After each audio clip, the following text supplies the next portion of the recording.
All right, so how many people are still working on their SMART goals?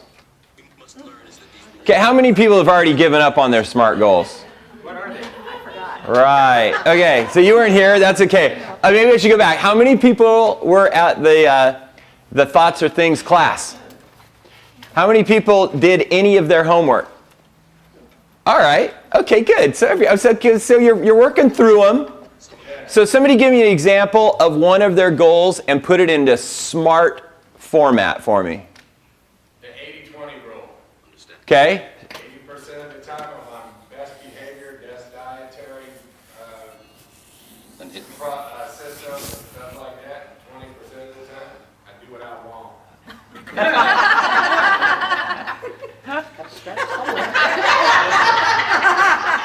All right.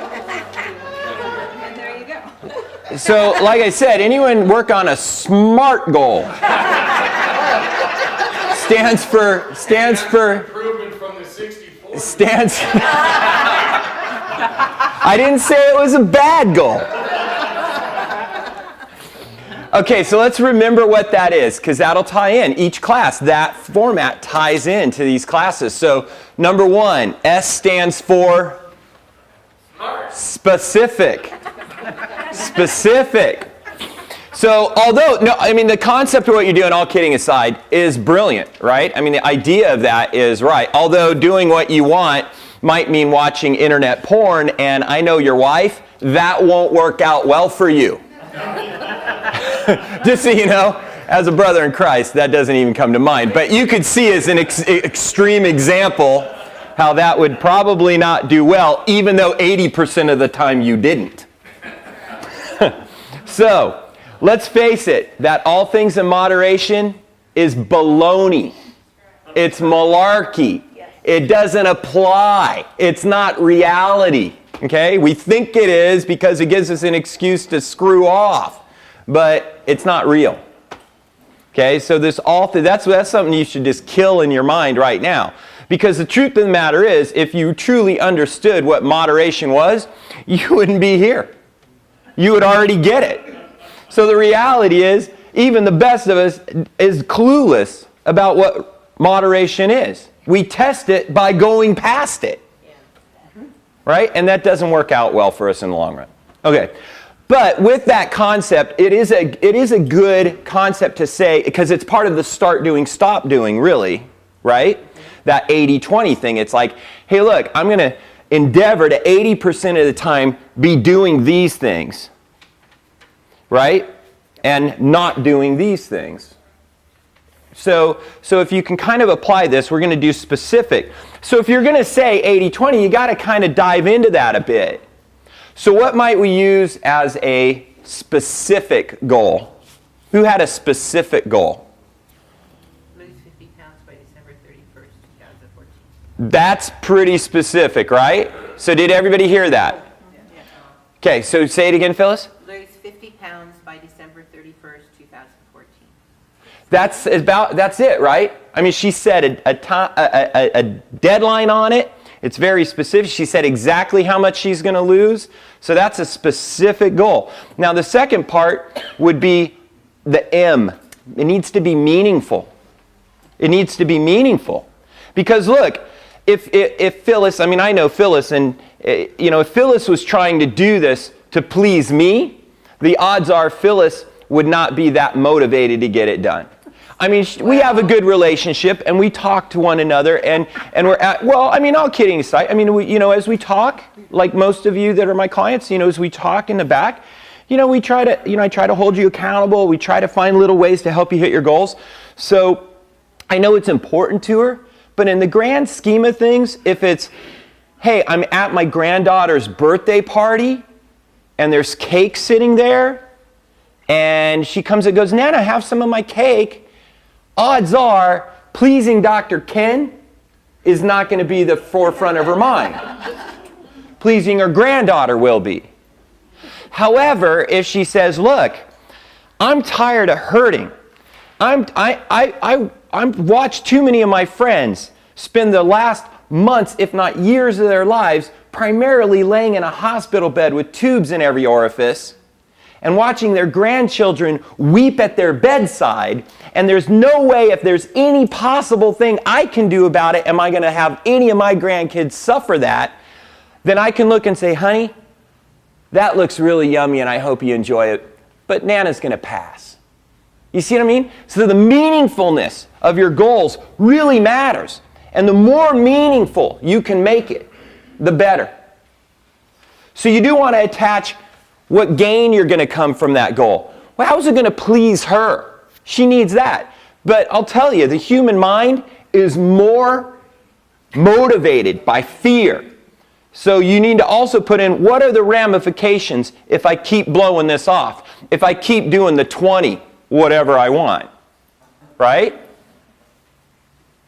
So M is for meaningfulness. Who had a goal that they really attached a lot of deep meaning to it? Okay, so that's a big one, because no hands went up. You guys, I want you to put the 80. I want you to put the 80 into the meaningfulness. If a goal is worth attaining, it should mean something. All right? Number 3 is, or the letter A. Anyone remember what A means? Achievable. It needs to be achievable. Right? So for Phyllis has already dropped a bunch of weight. She knows that she can lose 50 pounds. She knows it's possible. She knows it's not even just possible for human beings to do that. She knows it's possible for her to do that because she's done it. So now she just wants another goal. And she made it achievable. She didn't say by, March 1st, 2014. I mean, you would probably have to do something really unhealthy to do that. So she put it out there at a reasonable length of time so that she could achieve it. It has to be achievable, but it should stretch you. How many people, if you said, I want to lose 50 pounds, even by December 31st, 2016, would think that would be like a humongous stretch? Right? So, people that already know they probably should lose 50 pounds. But you see what I'm saying? So it's a stretch, even for somebody who can set her mind to it, like Phyllis has proven herself to be able to do in the past. So it does need to be achievable, but it should make your glutes pucker a little bit. Setting that kind of goal should make you go, there should be a little bit of that into it. Or it's not gonna stretch you. R, it needs to be what? Reportable. Reasonable's good, but reasonable, the problem is we all vacillate around reasons, right? Most of us get in trouble because we justify and reason things, right? So R is it needs to be reportable. See, she said 50 pounds. Different than Brett's goal, we can't measure 80-20. There's no way to measure that. But 50 pounds we can measure. We can just stick her on a scale every day and say, how's it tracking over time? Are we trending down or are we trending up? So it needs to be reportable. And the beautiful thing is to remind you is as we looked back at reportability, if you set a goal and write it down, the odds of you achieving it go up like 30%. If you set a goal, write it down, and measure it, track it, your odds of achieving that goal go up an additional 30%. If you write it down, measure it, and share accountability with somebody else. Somebody, and I particularly say somebody you trust. Somebody who wants to see you achieve. Somebody who wants to see you create victory in your life. Right? Because we all have those people in our lives that are crabs in the bucket, right? That you share them and they go, oh yeah, sure. Here we go. Another fad diet. Oh, what is it this time, honey? Right? We all have those people in our lives. And the first time we slip, they're going, yep, there you go, you loser. Right? And they may not say it quite so bluntly, but you get my drift. So you don't want to pick those people to be your accountability partners. You want to pick people that will hold you accountable and say, really? Is this still a meaningful goal?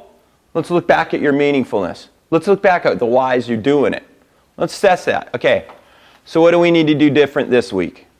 That's what you want. So you want reportability and last, as Phyllis put, she didn't just say 50 pounds. She said by December 31st, 2014. That's a time-sensitive goal. And so we could simply go, hey, about at the halfway point, we could just do the math between now and December 21st and say, hey, have we gotten at least 25 of it handled? Truth of the matter is, when you do this, you kind of need probably about 2/3 of it done by the halfway point. Because we've all experienced it, right? The last half is the hard half. So, I mean, if you really wanted to do it, put a little more thought into it, and you go, yeah, I probably need to be at least 2/3 of the way there by the halfway point on something like a weight loss program. Or a strength gain program. Like, hey, I want to be able to bench press 300 pounds, and currently I'm only bench pressing 180 pounds. You know, I mean, it's that last 20 pounds, man. Those ones hurt. You know, that last bit, that's what hurts. So you really kind of make sure that you put it in a time format that makes sense.